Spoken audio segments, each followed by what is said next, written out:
Alright, Jeff Clevenger here, aka Clay Jeffries, aka Les Ismore. Anyway, I'm going to talk to you today about the square of sevenths, the triangle of thirteenths, the circle of fifths. We're going to talk about the circle of fifths today. This may be kind of daunting to some people, but let's just try to clear up some things here. It's a useful tool. I think most everybody knows that it goes around in fifths. G is the fifth of C, D is the fifth of G, etc. Okay, yeah. Well, going backwards, it's a fifth down is to F. Something I noticed, it's not something you notice, but if you're moving upwards, F is also a fourth. If you go up to F, it's a fourth. But if you're going down, it's C is a fifth of F. Okay, anyway. Just some little things about the circle of fifths. It's a useful tool. Had a guitar player friend of mine, had it up on his wall. And back then, all I knew is a circle of fifths. Okay, anyway, a lot of times you'll see it with it denotes its relative minor on the inside. I've got, like I said, A minor is the relative minor of C major, and so forth. It'll also tell you the number of sharps and flats that are in each key. So like in the key of C, there's no sharps or flats. In the key of G major, you got one sharp. That one sharp is right here, F sharp. In the key of D major, you've got two sharps. Key of A major's got three sharps. A quick way to tell which notes are sharp in that key, you go on down. Like I said, you got C major, no sharps or flats. So you got C, G, D, A, E, B. Well, look here, it goes straight to G sharp. We got 1, 2, 3, 4, 5, 6. Where's the seventh? The seventh note is actually before. So in the key of C, your major notes are the 1 down and the 6 up. So 1, 2, 3, 4, 5, 6, and 7. Okay, that's easy enough. Okay. But in the key of G, you've got one sharp. Well, you go 1 down and you go around 1, 2, 3, 4, 5, 6, 7, and you'll see here that the 1 sharp is F sharp. Same thing with the key of D major. You got G, D, A, E, B, F sharp, and C sharp. Okay, and it goes on down there. So jumping ahead here, if we're in the key of B, you start from 1 down. You got 1, 2, 3, 4, 5, 6, 7. A sharp. If you're going backwards on the circle of fifths, it shows you how many flats are in a key. Key of F has 1 flat. So how do you tell? Well, you go the same direction. You go back 1 and then you go up 7. 1, 2, 3, 4, 5, 6, 7. 1, 2, 3, 4, 5, 6, 7. Okay. So here's your 1 flat. Is the key of B flat? Is the key of F is B flat? Is your flat? Okay. And conversely, if we want to go all the way back here to the key of A flat, start 1 below. You got 1, 2, 3, 4. 4 flats, and that's what it says. 4 flats. And the key of A flat has 4 flats, and that's what they are. D flat, A flat, E flat, and B flat. Okay, so that helps out right there.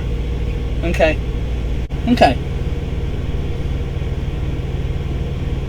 We got a major triad.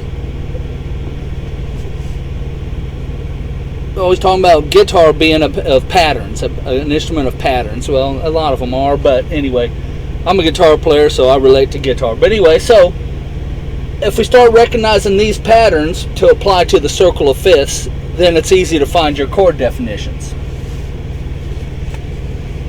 Okay, so the one next to it is the fifth, but skip 2, and the next one is C sharp. You got Sorry about that. I'm looking at my inside letters here. That's the relative minor scale, which, you know, we can talk about that too. But we got C, E, and G. That's a C major triad. C, E, and G is your C major triad, which conversely, the A minor triad is A, C sharp, and E. A major triad is C, E, and G. We got the root, the perfect fifth, and the major third. Okay? We'll skip 2 here. We got the next one, and skip 2, and the next one. That gives us our major triad. So, that being said, if we went as B is the root, and then as F sharp is your perfect fifth, we skip 2 and go to E flat one. So yeah, B, D sharp, and F sharp is your key of B major. Okay. Well, let's say we wanted to go here, key of A flat major. We do our root, our perfect fifth, skip 2. So we have A flat, C, and E flat. That's our key of our A major. Okay. So you might want to remember that pattern. 2 next to each other, skip 2 is major. That's my triangle for major. Okay, well, minor is almost opposite, but it's not. You have your root, you have your fifth, but you'll go to the other direction. Well, you see in our major triad went this way, our minor triad goes this way. We're still skipping 2, but we're skipping 2 from the chord where the note where it got highlighted. So it's not exactly opposite and it's not exactly symmetrical, but we got C, G, and D sharp. Our minor triad will be C, E flat, and G. Okay, and so that pattern, you'll have your 2 together, but you'll skip 2 on that side and go across, and that's your minor triad. And I'm by no means proper, but as far as understanding, if you're looking at the circle of fifths and you see a pattern that's like this, skipping 2 in this direction, that's a minor triad. Okay, that's your minor triad. Okay.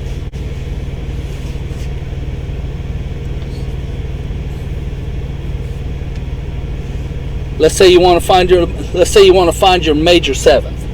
Okay, you got your first, you got your major triad, and you just add one more right there, one more perfect fifth on top. 2 groups of fifths. C, G, E, and B. Or rather, C, E, G, and B. And that is your major 7.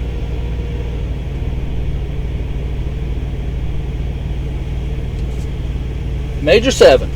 So that could be, you know, it's a pattern. You look at that, you see that. That's your major 7. Okay. And like I said, these are completely rotatable. You know, if I did it from here, had that, skip 2, you got that in there. Right here, we know that this is going to be A flat major 7. Okay, that's all nice and good. Okay, I'm trying to rush through this now because we're running out of time. Aha! F major 7, I want F minor 7. Okay, let's do F minor 7. You got your fifths here and you got fifths here. Only on this one, you're only skipping 1. Because we're using this as the root. Okay, so using this as the root, this will be C minor 7.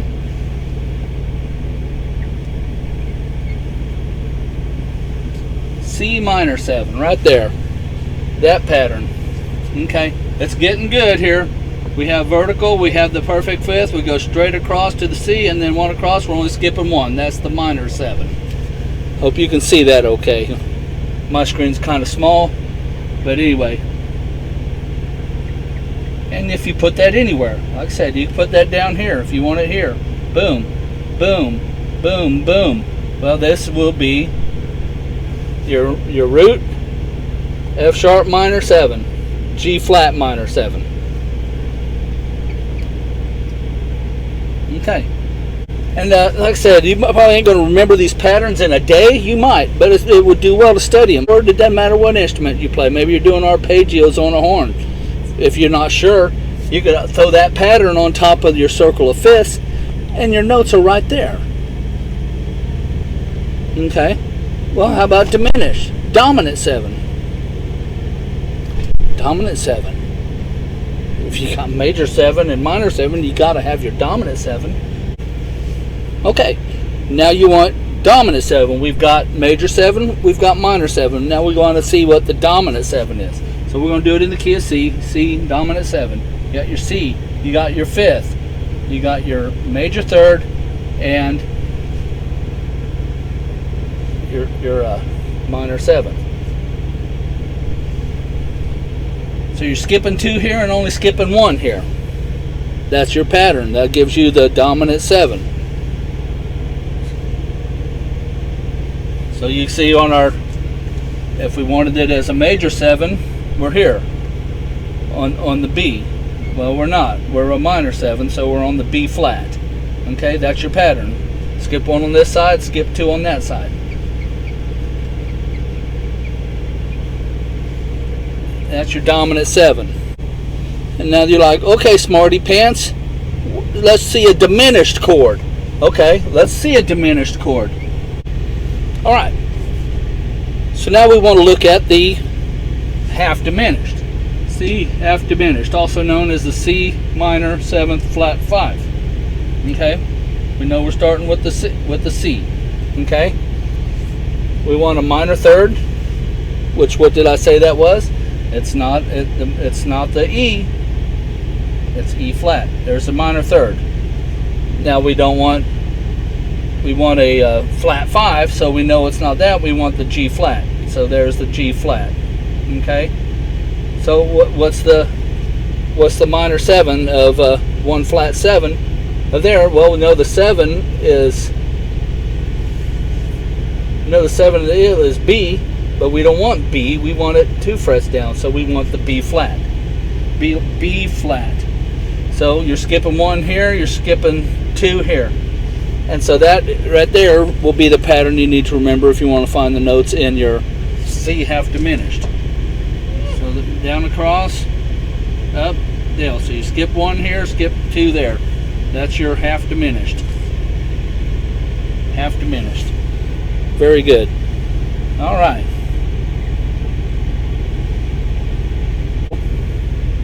Well, that's just the triad. That's your basic diminished triad. But if you want the full diminished, just make the plus sign there, because there you got it. Double flat 7. This makes your A the double flat 7. This would be your 7, your flat 7, your double flat 7. So that would be your C diminished. Could also be written, C dim 7, right? Okay. Never mind how it's written, you know the chord I'm talking about. Okay. So, like I said, full diminished. It's a straight plus sign across. Put it anywhere, right? G diminished, you'd have G, D flat, B flat, and E would be your double flat 7. Okay. Okay. Moving right along, we're going to look at the augmented chord, augmented or plus. We're going in the C, C augmented, and we'll just cut this into thirds. C, E, G sharp, right there. Boom. Turn it anywhere, you'll find your augmented chord. So that it will be your augmented. Very good. Okay, here's the thing. I showed you the C half diminished, but if you just flipped it around and went this way, just made it a mirror image on the other side, that would be your tritone sub.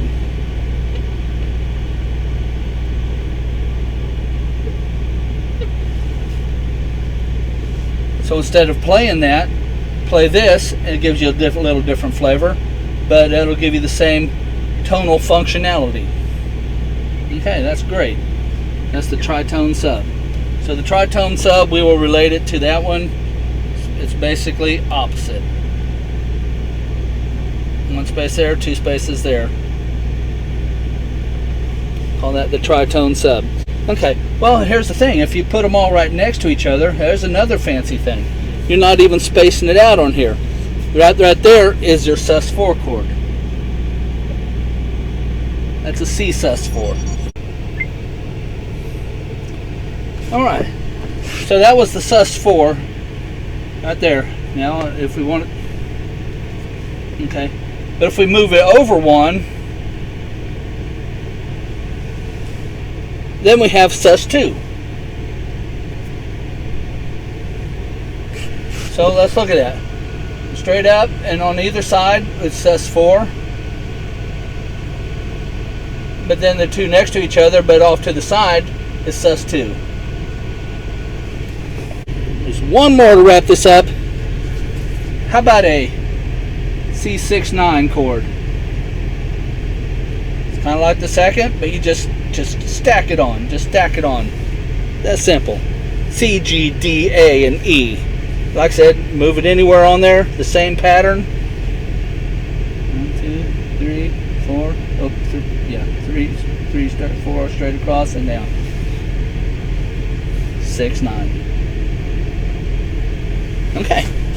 Well, that's the circle of fifths. There's probably more you can do with it. I'm sure there is, and I'm probably left out some stuff. But very useful tool. Familiarize yourself with it and make music. This is Jeff Clevenger. Till next time.